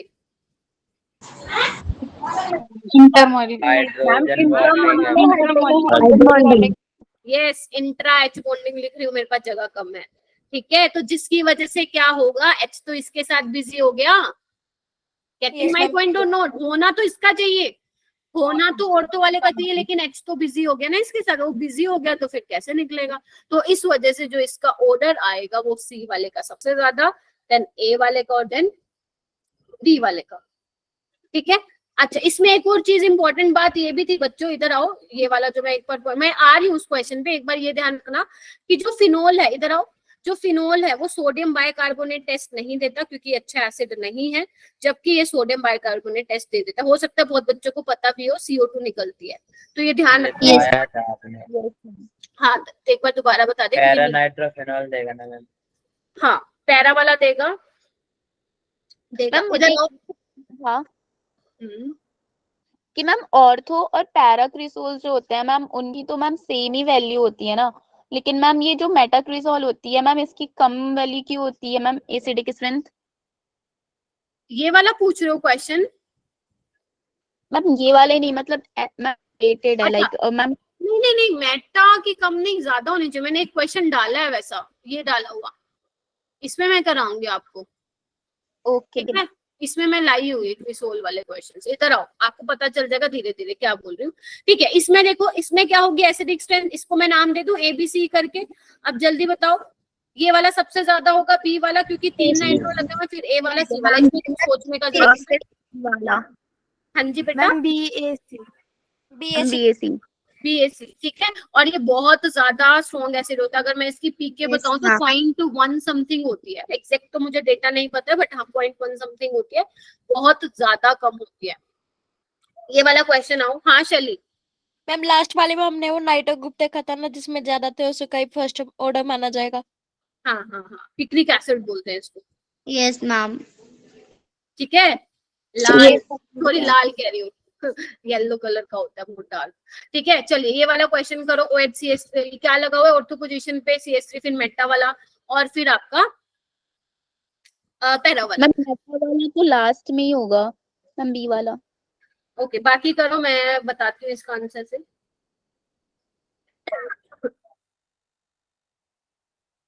ओके चलिए, अब ये तो मैंने आपको स्ट्रक्चर बना के दे दिया, एग्जामिनर आपको इस नाम से भी दे सकता है, ऑर्थोक्रिसोल, पैराक्रिसोल, मेटाक्रिसोल। तो अभी ध्यान से देखो, ये सारे के सारे क्या लगा रहे हैं, प्लस आई इफेक्ट लगा रहे हैं, है ना, और Yes, हाइपर कंजुगेशन लगा रहा है, ये हाइपर कंजुगेशन भी लगा रहा है और प्लस आई भी, ये सिर्फ इंडक्टिव, क्योंकि मेटा पे only inductive effect is considered, right, और इस पे भी प्लस एच और प्लस आई लगा रहा है। तो प्लस आई तो डिस्टेबलाइज करता है, बोलो, यस मैम। और हाइपर कंजुगेशन को हम प्रायोरिटी देते हैं ज्यादा किससे, इंडक्टिव से, तो बी वाले का तो सबसे ज्यादा हो जाएगा, ठीक है। और व्हाट अबाउट ए एंड सी, तो इसमें इंडक्टिव इफेक्ट को कंसीडर करेंगे क्योंकि हाइपर कंजुगेशन दोनों में कर रहे हैं, तो इसमें ज्यादा प्लस साइड से वो डिस्टेबलाइज कर रहा है, तो सी और ए, क्या ये आंसर है सबका, B C A? Yes ma'am. पक्का? एक बार मैं देख लूं, चलो लेट मी चेक। नहीं अलग अलग बोल रहे हो भाई तुम, बी ए सी बोल रहे हो। प्लस एच भी कंसीडर करना है। समझा दीजिए ये वाला। हाँ जी बेटा, कर दीजिए। मैम ये वाला एक और बार समझा दीजिए, समझ नहीं आया मैम। अच्छा लेकिन ये मेटाक्रिसोल वाले की पीके वैल्यू तो कम होती है ना? क्यों कम होगी इसकी, चेक करो ना जाके, इसका वो चेक करो, क्या बोलते हैं एक्सपेरिमेंटल वैल्यू, वैसे मुझे तो याद नहीं है एक्सपेरिमेंटल वैल्यूज, बट बी की ज्यादा होगी, बी की ज्यादा होगी, ये तुम्हें पता चल गया? समझ नहीं आया ये वाला। मैं बताऊं मैम, एनसीईआरटी का जो टेबल है ना मैम, इसमें ऑर्थो और पैरा की सेम पीके वैल्यू है 10.2 और मेटा की मैम 10.1 है। 10.2 है इसकी पीके वैल्यू, बोल रहे हो ना? यस इसकी कितनी है, इसकी कितनी है? मैम ऑर्थो वाले की और पैरा वाले की 10.2 है और मेटा वाले की 10.1 है। मेटा वाले की बना है 10.2 है, इसकी भी 10.2 है और इसकी 10.1 है, ठीक है। अच्छा ठीक तो लिखा है फिर, जिसकी, अरे इधर आओ, pKa is inversely proportional to acidity, भूल गए क्या? Yes ma'am. ये कि अगर इन दोनों का सेम ही है, ए और सी वाले का, तो डिफरेंस होगा पक्का, कुछ ना कुछ। देखो हो सकता है कि तुमने 10.2 देखा है, लेकिन अगर मान लो नीट में क्वेश्चन आया तो वो सेम नहीं देगा, टेंशन मत, ठीक है, क्योंकि हल्का फुल्का डिफरेंस होगा। तो बी का तो तुम्हें समझ में आ गया है, जिसमें आपका मेटा वाला है, क्योंकि प्लस आई इफेक्ट लगा रहा है सिर्फ और इसकी पीके जैसे कि तुमने मुझे बोला है 10.1 है, तो जिसकी पीके सबसे कम है इनके तीनों में से, तो उसकी एसिडिटी ज्यादा होगी। बिल्कुल, यस यस, OH डोनेटिंग होता है बच्चों, OH डोनेटिंग होता है। ये पैरा ऑर्थो मेटा ऐसा नहीं होगा बच्चों, ऐसा क्यों होगा? क्योंकि ऑर्थो और पैरा में हाइपर कंजुगेशन भी तो लग रहा है, ठीक है। अब क्या होगा, इधर आओ, बी को आपने बना दिया, ए और सी को कैसे बताओगे, हाइपर कंजुगेशन तो सेम है, अब इंडक्टिव इफेक्ट कंसीडर करोगे, ठीक है। अरे OR भी तो इलेक्ट्रॉन डोनेटिंग है भाई, O पे तो भी लोन पेयर है, ठीक है यस डन। तो यहाँ पे देखो inductive effect is distance dependent, तो यहाँ पे प्लस आई ज्यादा लग रहा है, और जितना ज्यादा प्लस आई उतना ज्यादा वो क्या करेगा, डिस्टेबलाइज करेगा, ठीक है। और यहाँ पे दूर है, थोड़ा दूर है, तो फिर वो थोड़ा सा पीछे जाएगा। Okay ma'am. Yes ma'am. तो आंसर इज बी सी ए। किसने ये आंसर दिया था बी सी ए वाला, जल्दी बताओ। ये तुम्हारे एनसीईआरटी में भी टेबल बनी होगी शायद, उसमें से ही बोला था कि तुमने, साइमा ये किसी ने बोला था। मैम मैं एनसीईआरटी खोल के बैठी हूँ ना, उसमें लिखा हुआ है। सही है, खोल के बैठे रहो, थोड़ी और अंडरस्टैंडिंग होगी, ठीक है। फिर भी मैं बोल रही हूँ, पेपर में अगर आया तो वो यही लिख के देंगे, ऐसा नहीं लिख के देंगे कि दो सेम है। मैम इसीलिए मैं कंफ्यूज हो गई थी। नहीं कंफ्यूज लिटिल बिट, थोड़ी सी ज्यादा होगी, ठीक है। चलिए चलो, इसके लिए भी मैं एक और मेरे पास सोल्यूशन, अगर मान लो पेपर में बराबर भी लिख दें तो देख लेना, अगर वो इकलौता ही ऐसा ऑप्शन है जिसमें ऐसा दे रखा है तो फिर हम वही टिक मार्क करके आएंगे, सिंपल सी। इक्वल भी रहेगी तो थोड़ी पैरा वाले की हम ज्यादा मानते हैं और तो से। हाँ, सी वाले की थोड़ी बहुत ज्यादा ही होगी। चलो आगे चलूं क्या, अभी इसमें भी कोई डाउट है? ये वाला करो, ये OCH3 वाला करो। यहाँ पे क्या होगा, OCH3, अभी उसने पूछा ना मेरे से यजदान से, तो देखो ये प्लस M भी लगाएगा और प्लस I भी लगाएगा, ये सिर्फ माइनस I लगाएगा। एक सेकंड को, ये प्लस M और माइनस I, क्योंकि ऑक्सीजन के दो काम है, या तो वो देगा वो लेगा, गेटिंग माय पॉइंट, या तो वो देगा या वो लेगा। अगर वो दे नहीं पा रहा तो वो खींचेगा, बात है सिंपल सी। यहाँ पे भी क्या लगाएगा, प्लस M और माइनस I, ठीक है जी। अच्छा जी, कौन सा सबसे ज्यादा होगा बताओ, कौन सा सबसे ज्यादा होगा? बी वाला होगा, क्योंकि देखो ना सिर्फ माइनस आई लगा रहा है, ये बेचारे प्लस एम भी लगा रहे हैं। और भूल गए क्या, मीजोमेरिक की सबसे ज्यादा प्रायोरिटी होती है, फिर हाइपर कंजुगेशन की और फिर इंडक्टिव की, तो यहाँ पे हम प्लस एम को कंसिडर करेंगे, तो यानी कि ए और सी सबसे पीछे आएगा, ठीक है, बी सबसे पहले आएगा, जीत गया। तो हम ए और सी को कैसे डिफरेंशिएट करेंगे अब? On the basis of, minus I और माइनस इसमें ज्यादा होगा, इसमें ज्यादा होगा तो ए फिर सी। क्या यही आंसर है? बैक बी ए सी। अपने एनसीईआरटी में भी है तो मैच करते जाना पी के वैल्यू से। ये वाला तुम कर लोगे, दिस इज योर होमवर्क, कर लोगे? यस मैम कर लेंगे। ठीक है, यस मैम। नेक्स्ट क्वेश्चन आइए। नेक्स्ट क्वेश्चन देखो 6th वाले में। अब देखो ग्रुप ही चेंज कर दिया भाई मैंने, एक में OCH3 लगा दिया, एक में NH2 और एक में हटा दिया। तो चेक करते हैं, मेटा पे है तो मेटा में only inductive consider. Ma'am minus I effect. इसका माइनस आई, इसका माइनस आई, इसका तो कुछ है ही नहीं बेचारे का। अब नहीं है तो पीछे फेंको उसको, क्योंकि माइनस आई तो इंक्रीज द एसिडिटी, तो सी को तो यस पीछे मैम। फेंको। अब यहाँ पे बात आती है कि OCH3 का माइनस आई ज्यादा होगा या NH2 का, तो किसका ज्यादा होता है? इसका ज्यादा होता है। मैम OCH3 का पत्ता आ रही है, क्योंकि ऑक्सीजन इज, बोलो बोलो, मोर नेगेटिव और इलेक्ट्रोनेगेटिव। COC भी रिवाइज करते चलो मेरे साथ साथ। यस ठीक है, मैम। तो माइनस आई लिख लो यहाँ पे इस क्वेश्चन में, अगर मेरे साथ साथ लिख रहे हो तो। Minus I effect of OCH3, या सिंपल लिखो minus I effect of oxygen is greater than the nitrogen, इसलिए वो ज्यादा खींचने की क्या रखेगा, क्या बोलते हैं उसको, क्षमता रखेगा, ज्यादा अट्रैक्ट करेगा, जिसकी एसिडिटी बढ़ जाएगी। ओके, नेक्स्ट क्वेश्चन पे आते हैं। एक्स क्या है आपका? हेलोजन हो सकता है, कोई भी हो सकता है। ठीक है, तो इसमें भी आपको पता है ये हेलोजन का तो वैसे भी हम इंडक्टिव इफेक्ट कंसिडर करते हैं। सब में क्या लगेगा? माइनस आई लगेगा, बोलो। Yes ma'am.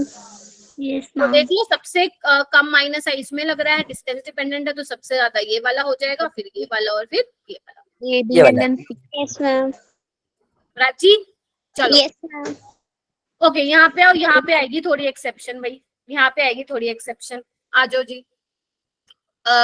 नीट में ऐसा नहीं आया अभी तक क्वेश्चन, आगे आ सकता है तो प्लीज थोड़ा सा ध्यान रखिएगा।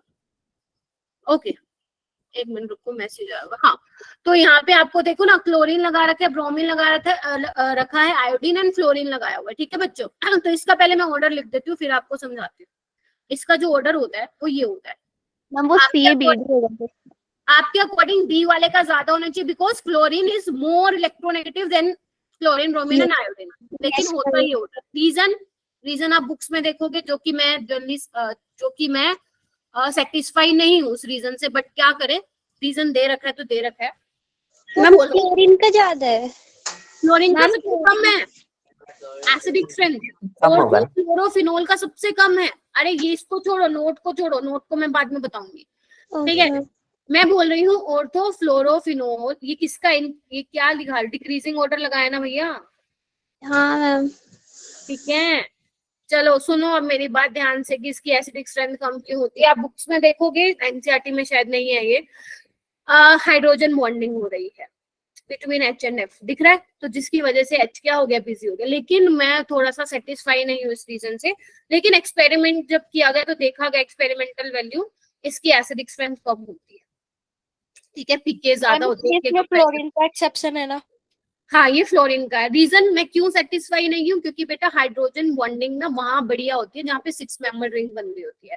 जैसे ऑर्थो नाइट्रोफिनोल में अगर आपने देखा हो तो 6 मेंबर रिंग बन रही थी, तो हाइड्रोजन बॉन्डिंग वहां बढ़िया होती है जहाँ पे 6 मेंबर रिंग है। लेकिन यहाँ पे तो क्या कुछ 1 2 3 4 5 मेंबर रिंग बन रही है। बट क्योंकि एक्सपेरिमेंटल वैल्यूज के अकॉर्डिंग हम देख रहे हैं, तो रीजन में ये लिखा हुआ है, तो आप लोग, आपसे रीजन कोई नहीं पूछेगा, आपसे ऑर्डर पूछेगा। तो यहाँ पे मैं लिख देती हूँ, हाइड्रोजन बॉन्डिंग वाला कंसेप्ट लगा सकते हो। ठीक है जी, ठीक है जी।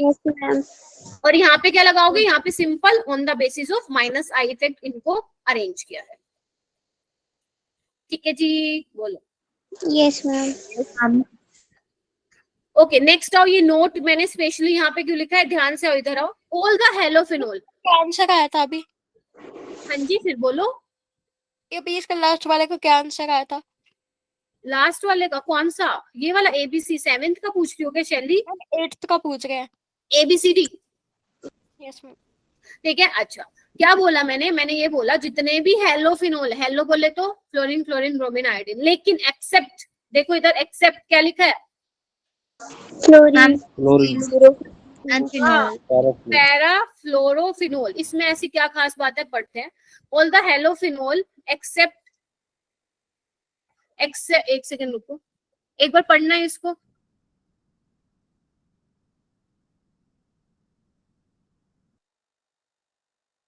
हाँ, तो मैं क्या कह रही थी, हाँ, तो parafluorophenol are more acidic than phenol itself, मतलब जितने भी हेलोफिनोल है सिर्फ इसको छोड़ के सारे एसिडिक होते हैं फिनोल से। एग्री भी करते हो, क्योंकि सबका माइनस आई इफेक्ट लग रहा है, जबकि फिनोल में ऐसा कोई सब्स्टिट्यूएंट नहीं लगा जिसमें माइनस आई लग रहा हो। Yes my point. तो पैराफ्लोरोफिनोल में ऐसा क्यों हो रहा है, वो क्यों नहीं है more acidic than phenol? Reason इन्होंने ये दे रखा है, सिर्फ रीजन आपको पढ़ना है, ज्यादा कहानी राम कहानी नहीं लिखनी है इस पे, सिंपल सा समझो।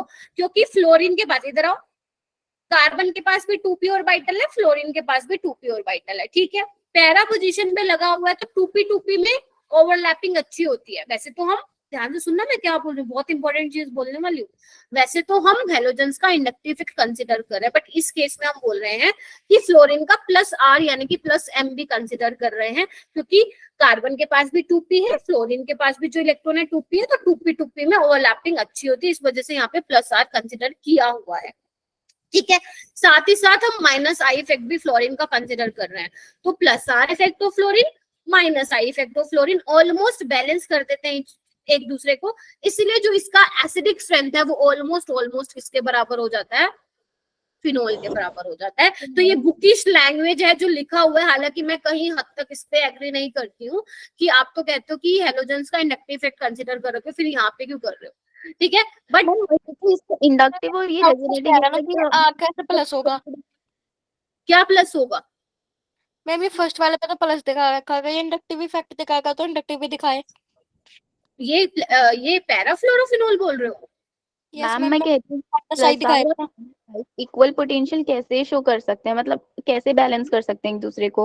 ये सिर्फ वही तो मैं बोल रही हूँ ना, ये बुकों में एक लाइन लिख दी गई है जो टीचर्स भी जनरली एग्री नहीं करते, इन्होंने सिंपल बोल दिया जितनी उसकी ताकत है देने की, उतनी ही ताकत है खींचने की, सिंपल।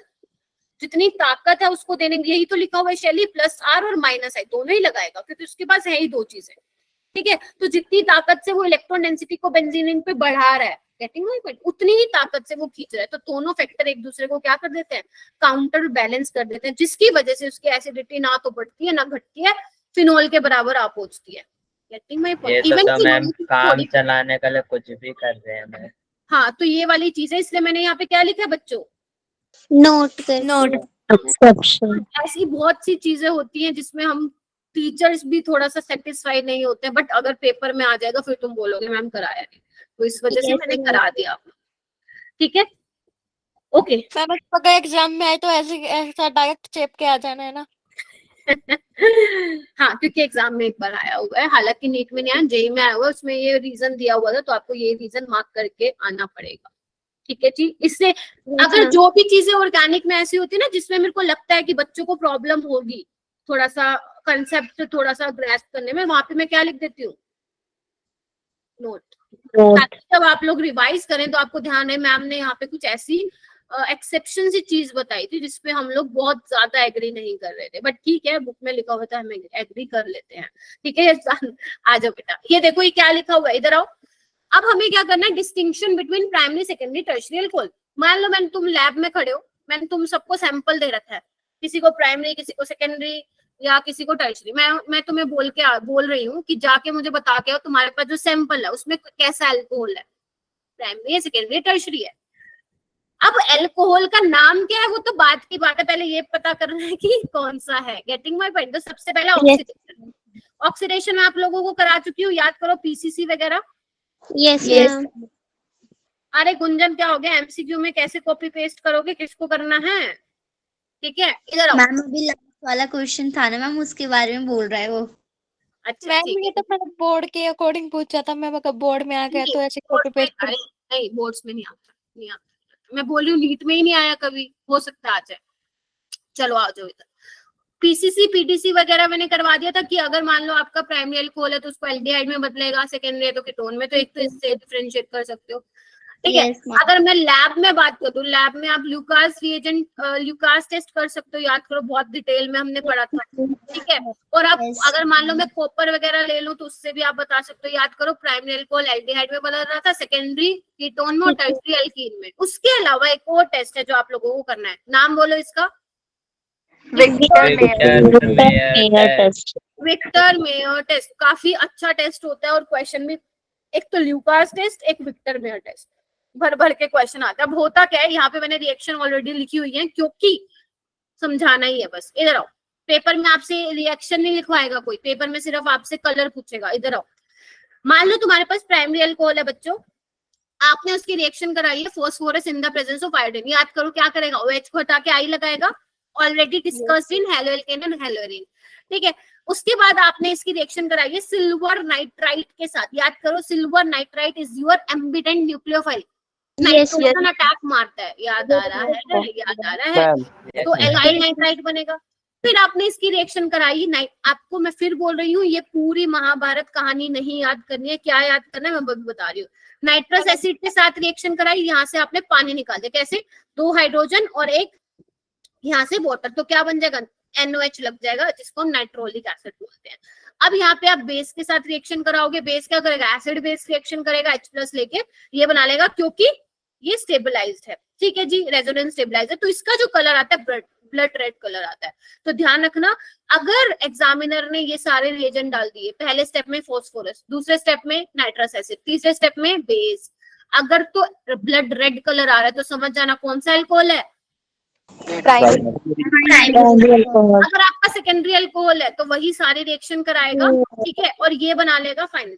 लेकिन इसके पास H नहीं है तो NOH के साथ बेसिकली कोई रिएक्शन तो करेगा नहीं, तो ये कैसा कलर शो करता है, blue colour secondary. And what about tertiary, tertiary में क्या है, नाइट्रस एसिड के साथ ही वो रिएक्ट नहीं करेगा, क्योंकि अगर H ही नहीं है तो पानी कहाँ से निकाल देगा, वो नहीं निकाल पाएगा, तो देयर इज नो कलर। कर लोगे, फिर से बोलूं, प्राइमरी अल्कोहल में ब्लड रेड, सेकेंडरी में ब्लू कलर और टर्शरी में no colour. Red blue colour ऐसे याद करो, रेड ब्लू नो कलर, बस सिंपल सी ऐसी बात ध्यान रखो। ठीक है, हाँ जी अलीशा बोलो।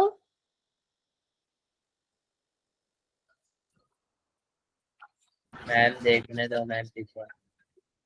अच्छा देखने दो, देख लो मैम, तीनों में रिएजेंट तो सेम ही डाल लिए ना?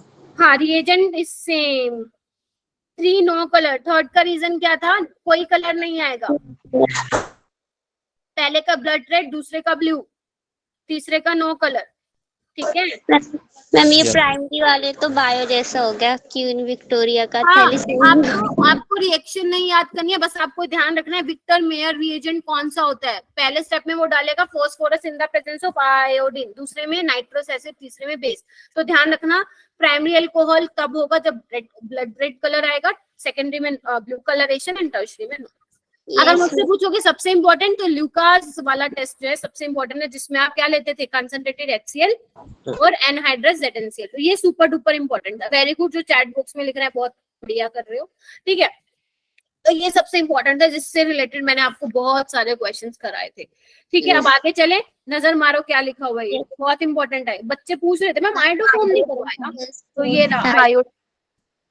ठीक है, चलिए आयोडोफॉर्म की रिएक्शंस में आपको बताने से पहले ये भी बता दूं कि ये पहली बात है बहुत इंपॉर्टेंट है। ठीक है, दूसरी चीज ये है कि एल्डिहाइड कीटोन में भी आयोडोफॉर्म आएगा, तो इसलिए प्लीज ध्यान से रखो। और हर अल्टरनेट ईयर पे आयोडोफॉर्म टेस्ट रिपीट होता है, चाहे तुम्हारा बोर्ड्स के एग्जाम हो, चाहे तुम्हारा नीट का हो। नीट 2023 में आयोडोफॉर्म से क्वेश्चन नहीं आया था, तो अब आएगा। ठीक है, मतलब आएगा इन द सेंस आ सकता है, 90% चांसेस है। ठीक है जी, यस मैम। ठीक है, आप ही ध्यान देखो, बच्चे कम हो गए भाई, ऑर्गेनिक देख के हो क्या जाता है। अर्पिता क्लास में हो, कंपटीशन करता है। चलिए अर्पिता क्लास में है बेटा। शैली किससे रिलेटेड डाउट है, इसी से रिलेटेड डाउट है, कोई और डाउट है तो क्लास के बाद में पूछ लेना। मैम क्लास के बाद पूछ लेंगे मैम, कुछ और डाउट है? आप पूछ लेना, 2 पूछो 5 पूछो, जैसे तुम्हारी मर्जी। चलो आ जाओ, आयोडोफॉर्म टेस्ट फॉर अल्कोहल। सबसे पहले तो आपको अल्कोहल की पहचान होनी चाहिए कि भैया कौन सा अल्कोहल आयोडोफॉर्म टेस्ट देगा, पहली चीज तो ये। दूसरी चीज, इसमें रिएजेंट कौन सा यूज होता है, तो ध्यान रखना, या तो एग्जामिनर आपको X2 in the presence of NOH डाल के देगा, मतलब X2 आपका हो सकता है आयोडीन और जनरली क्लोरीन होता है। ठीक है, या फिर आपको डाल के दे सकता है NaOX, X यहाँ पे फिर मैं बोल रही हूँ, क्लोरीन या ब्रोमीन हो सकता है। ठीक है, सॉरी आयोडीन हो सकता है।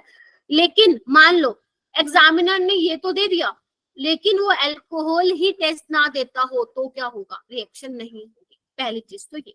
ठीक है, चलो अब हम देखते हैं कि कौन कौन से अल्कोहल ये टेस्ट दे सकते हैं। अभी इधर आओ, तो बेसिकली अगर आप चाहते हो कि आपका गिवन अल्कोहल आइडोफोम टेस्ट दे, तो ध्यान रखना उसके पास ये जरूर होना चाहिए। क्या होना चाहिए? इधर देखो, इधर देखो, CH3 के साथ कार्बन लगा होना चाहिए, उसके ऊपर एक H और एक OH लगा होना चाहिए, और उसके साथ कोई भी H लगा हो या कोई भी एल्काइल ग्रुप लगा हो, कुछ भी लगा हो। आपको अगर आपको अल्फा मिथाइल करके याद है वैसे करो, मैं बच्चों को ऐसे ही करके याद कराती हूँ।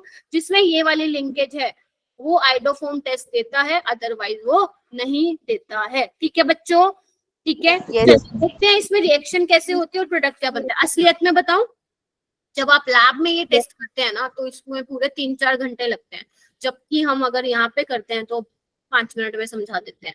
तो देयर इज आयोडीन बहुत स्लो देता है ना रिएक्शन। हाँ, आयोडीन बहुत स्लो देता है और यही रीजन है लैब में बड़े घंटे लग जाते हैं। मैंने किया हुआ टेस्ट और मैं कर गई थी, आया ही नहीं मेरा वो टेस्ट। हमारे सर ने कहा था कि येलो पीपीटी आएंगे बहुत सुंदर, मैंने कहा सर मेरे को 5 घंटे हो गए, क्योंकि हमारे 6-6 घंटे की लैब होती थी। मैं 5-4 घंटे हो गया, आया नहीं। मैंने कहा छोड़ दिया, मैंने सर को बोल दिया सर मेरा आ गया था टेस्ट, क्योंकि मुझे ये तो पता चल गया था मेरे सैंपल में कंपाउंड कौन सा है ना। तो उसके बाद सर ने कहा था आइडोफोम बना के आओ इसका, है ना। मेरा आया ही नहीं था, मैंने झूठ बोल दिया, सर आ गया। तो ये वाली कभी करते हैं ऐसा, ठीक है। हम आता ही नहीं है, बोलते हैं हो गया खत्म हो गया। क्योंकि ये पता चल गया था कि ये वाला सैंपल में है, ठीक है। लेकिन बहुत ही, हाँ, लेकिन ये पता चल गया था कि होगा कैसे, बट वो आ ही नहीं रहा था। आई डोंट नो कि क्यों नहीं आया था अभी तक। MSc खत्म होगी। चलो आओ इधर। बेसिकली यहाँ पे क्या है, इधर देखो CH3CHOH, CH3CH2OH है। ध्यान से देखो, इथेनॉल है ये, देख पा रहे हो बच्चों? Yes ma'am.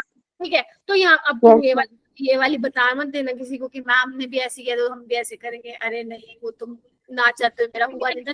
लैब में तो मैम फिल्टर पेपर से जूते साफ करने में मजा आता है।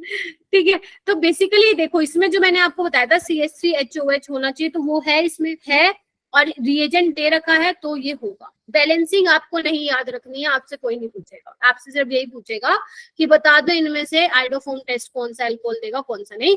तो बेसिकली इसमें CH3 बनता है, जो मैं कह रही हूँ ना येलो कलर के पीपीटी आते हैं वो इसके होते हैं, CH3, इसी को ही बोलते हैं हम आइडोफोम। अगर क्लोरीन होगा तो हम उसको बोलते हैं फिर क्लोरोफॉर्म। क्लोरोफॉर्म के येलो पीपीटी नहीं होते, आइडोफोम के होते हैं, इसीलिए आपकी बुक्स में आइडोफोम टेस्ट करके दिया हुआ है। ठीक है। हाँ बोलो बच्चों। मैं वही पूछ रही थी, क्लोरोफॉर्म की भी सेम आएगी? ना नहीं, आइडोफोम के आएंगे। CHI3 के येलो पीपीटी होंगे, कहीं पे लिख लो डब्बा बना के। उसके बाद जो ये लगा होता है H, ये वाला किसमें इन्वॉल्व होता है? सोल्ट बनाने में यूज होता है, तो इसमें एक सोल्ट बनता है।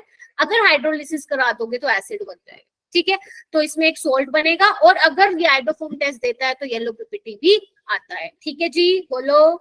चलो, उसके बाद आता है सेकंड, मिथेनॉल। ये टेस्ट नहीं देता है, नो रिएक्शन। क्यों नहीं देता है? क्योंकि मैम इसमें ऐसा कुछ भी नहीं है, CH3CHOH जैसा नहीं है, इसलिए ये टेस्ट नहीं देगा।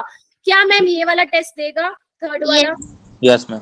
यस, थर्ड वाला टेस्ट देगा, बिल्कुल देगा। इसमें CHI3 बनेगा और आपका बनेगा CH3COONA। आपका साइड प्रोडक्ट क्या बनता है? कोई दिक्कत नहीं है, याद मत रखना, बस ये याद रखना कि ये येलो पीपीटी होता है और ये सोल्ट देगा। जो यहाँ पे ग्रुप लगा होगा वो इन्वॉल्व होगा सोल्ट में। क्या ये देगा बच्चों? No ma'am. No ma'am. क्या ये देगा नीचे वाला? No ma'am. No ma'am. Yes ma'am. Yes ma'am. ये वैसा ही तो है, देगा मैम, देगा। वाले तो देगा ऊपर।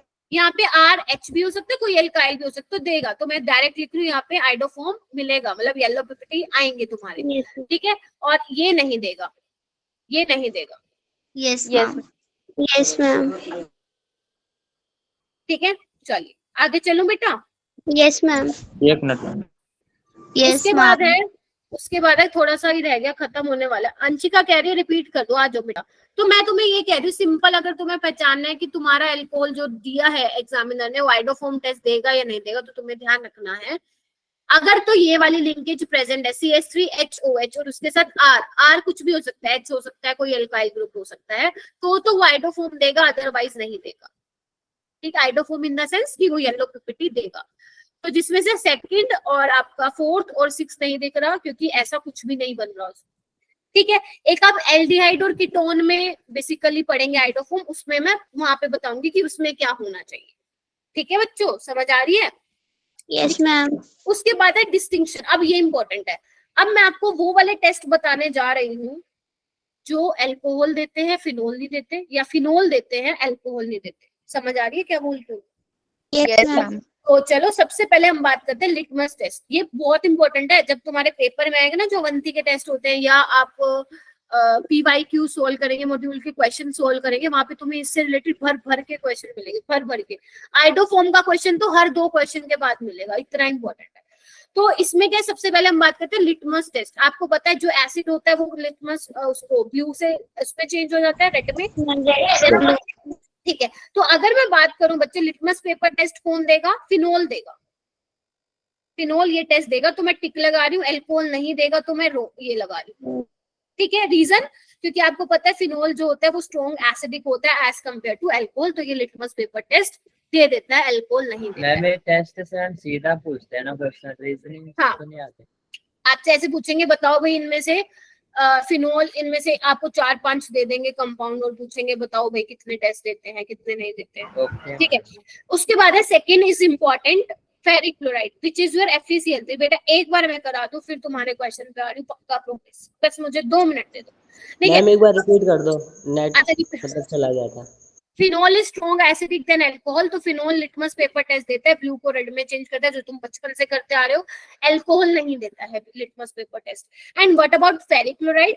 फेरिक क्लोराइड का टेस्ट फिनोल देता है, अल्कोहल नहीं देता है। ये मैंने किया भी हुआ है लैब में, आप भी आगे करेंगे। ठीक है। फिनोल देता है, अल्कोहल नहीं देता। क्यों नहीं देता? होता क्या है, इधर आओ। अगर मान लो आपके सैंपल में फिनोल है और आप उसमें FeCl3 डालो ड्रॉप वाइज, क्या बोल दिया मैंने, सैंपल में फिनोल है, ड्रॉप वाइज उसमें FeCl3, तो आपका ट्रांजिएंट कलर आएगा। ट्रांजिएंट कलर का मतलब क्या होता है? जो हर कुछ सेकंड्स में अलग अलग कलर शो करता है। Blue colour, violet colour, green colour, ऐसे करके अलग अलग दिखते हैं आपको। 5 सेकंड में 3 कलर दिख जाते हैं, जबकि अल्कोहल ये टेस्ट नहीं देता है।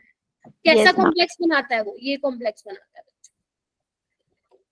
ठीक है। अच्छा, कपलिंग रिएक्शन फिनोल देगी। कपलिंग रिएक्शन मैंने आज ही कराया आपको। अल्कोहल अल्कोहल नहीं। ब्रोमीन वाटर टेस्ट याद करो, फिनोल में 2,4,6 ट्राइब्रोमोफिनोल मिल रहा था, जबकि अल्कोहल में मैंने ऐसे कोई टेस्ट आपको सॉरी देगा, और ये अल्कोहल नहीं देगा। समझ में आ गया जी? Yes ma'am. तो ये आपको करना था। उसके बाद एक सुपर डुपर इम्पोर्टेंट स्लाइड दिखाना। कर लो 50 बच्चे हो गए, सॉरी 52 स्टूडेंट्स हैं, 20 बच्चे भाग गए। मतलब फिनोल जो है वो सारे टेस्ट में पास हो गया।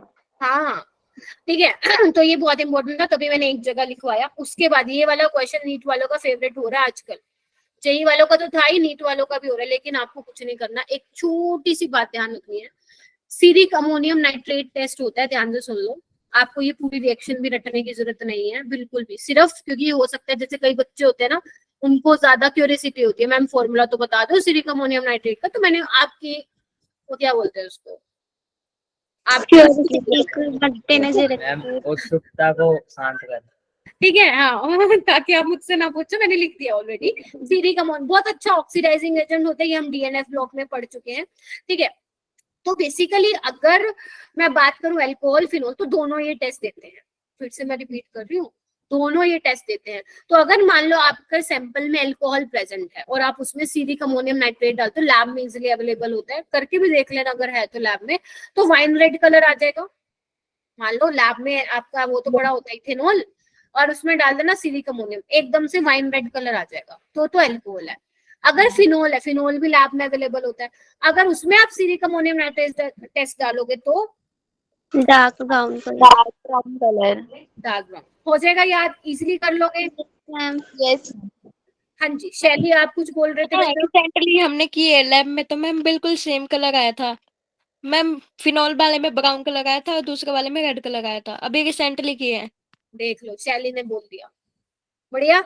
Yes ma'am. चलो अच्छा, तो एक बार सीरियम अमोनियम नाइट्रेट का रेड कलर है।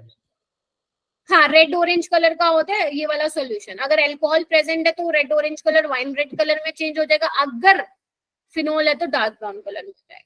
आपको लैब में नहीं करना, आप कर सकते हो वैसे, क्योंकि आप इसमें पढ़ रहे हो थियरी वाले पार्ट में, कर सकते हो, थोड़ा सा देख सकते हो इसको, लेकिन मतलब ज्यादा डेंजरस तो नहीं होता ना, कर सकते हैं।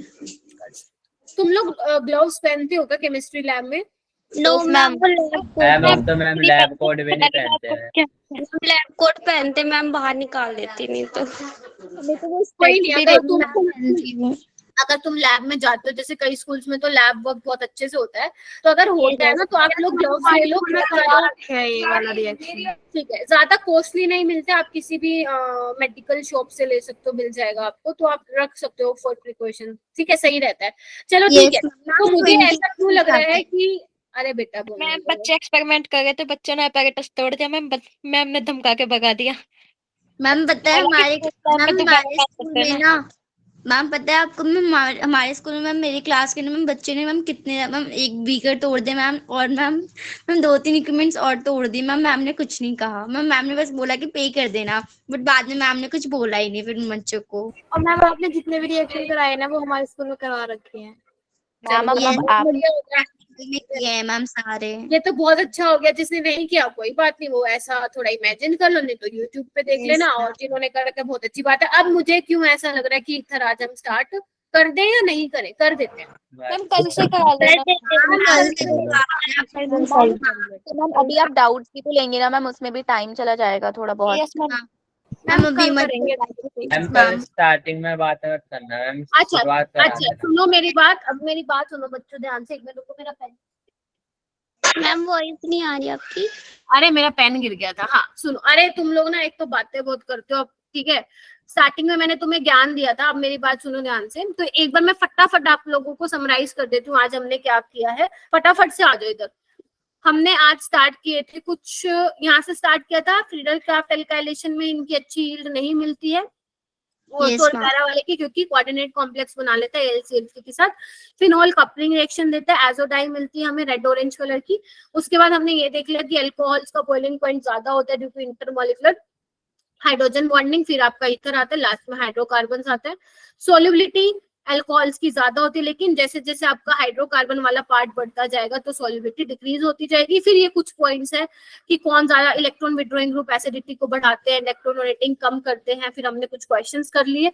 उसके बाद हमने मेन आज जो टेस्ट देखा जो कि विक्टर मेयर टेस्ट था, अगर आपको पहचाना है कि प्राइमरी अल्कोहल है तो हाँ ब्लड रेड कलर आएगा, अगर आप उसमें विक्टर मेयर रिएजेंट्स डाल देते हैं। अगर आपका सेकेंडरी अल्कोहल है तो ब्लू कलर आएगा, टर्शरी में कोई कलर नहीं देता, और ग्लूकाज में हम टर्बिडिटी से देखते थे, राइट। उसके बाद जो मोस्ट इंपॉर्टेंट आज हमने एक और चीज की, आइडोफॉर्म टेस्ट, की कौन कौन आइडोफॉर्म देगा। अगर किसी में ये वाली लिंकेज प्रेजेंट है CH3CHOH, ठीक है, तो उस केस में क्या होगा, आपका आइडोफॉर्म टेस्ट देगा, अदरवाइज नहीं देगा, थोड़ा सा ध्यान रखना। और phenol litmus paper test, ferric chloride test, coupling reaction, bromine water test सारे देता है, और सीरिक अमोनियम नाइट्रेट टेस्ट दोनों ही अल्कोहल फिनोल देते हैं, ठीक है जी। उसके बाद बेसिकली ईथर में मैं आप लोगों को, चलो कल करवा दूंगी, प्लीज एक minute let me complete. Ether में आप लोगों का जो आईयूपैक नेमिंग वगैरह है ना, या फिर छोटी छोटी बेसिक चीजें हैं, वो मैं आपको बाद में कराऊंगी जब मैं पूरा ईथर करा दूंगी उसके बाद, ठीक है। शैली मैं आ रही हूँ, ठीक है। तो ये कुछ इंपॉर्टेंट ईथर के नाम है जो आपकी अभी याद रख लो, बार बार करोगे ना एंड्रेस, रुक जाओ तुम। डाइथाइल ईथर, ठीक है, 1,2-डाइमिथॉक्सीथेन टेट्राहाइड्रोफिरोन, ये एक बार ध्यान रख लो क्योंकि ये काफी ज्यादा फ्रीक्वेंटली रिपीट होते हैं ईथर में, तो मैं आप लोगों को कराऊंगी, ठीक है। उसके बाद हाँ बोलो, पहले शैली बोलेगी। मैम वैसे मेरा थोड़ा कॉमन सा डाउट है मैम, हम बस ये पूछ रहे थे कि मैम जो ब्लड होता है मैम उसका कलर इतना रेड, फिर से बोलो, ब्लड का, मैम ब्लड का कलर डार्क रेड कलर का क्यों होता है, आई मीन इतना डार्क क्यों होता है? उसमें हीमोग्लोबिन होता है भाई। अरे भगवान ने बनाया है भाई उससे